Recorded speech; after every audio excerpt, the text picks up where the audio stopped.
Another day, another basketball stories na naman ang pagkikwentuhan natin.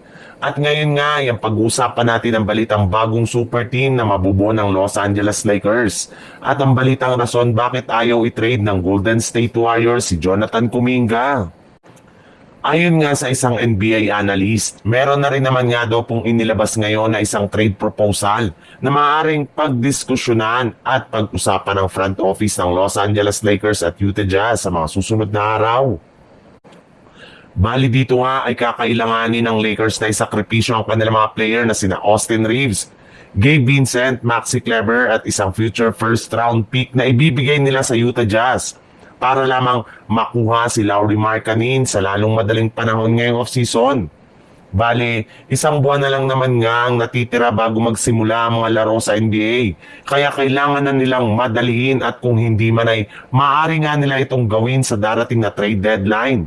At kapag nagawa nga nila yan, ay makakabuo nga sila ng isang literal na bagong Big Five na kinabibilangan ni Luka Doncic, Marcus Smart, LeBron James, Lauri Markkanen at si DeAndre Ayton. Sa ibang balita naman, mismong si Jonathan Kuminga na nga ang nagsabi na gustong-gusto na nga niyang umalis sa Golden State Warriors sa lalong madaling panahon ngayong off-season. Kayang-kaya na rin naman nga daw niyang pangunahan ng isang kupunan bilang isang main man. Sadyang kahit anuman nga ang kanyang pakiusap sa Golden State Warriors na mga nagdaang araw, ay ayaw pa rin nga siyang pagbigyan ng kanilang front office. At dahil dyan, ay no choice na nga siya ngayon kundi gawin ang ginawa noon ni James Harden sa Houston Rockets.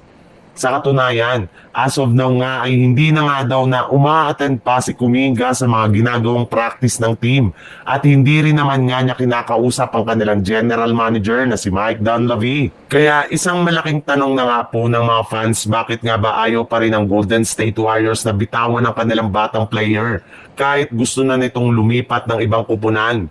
Well, ayon nga sa ilang analyst, naniniwala nga ang mga ito na takot nga daw ang Golden State Warriors na magkamali sa pag-trade kay Kuminga.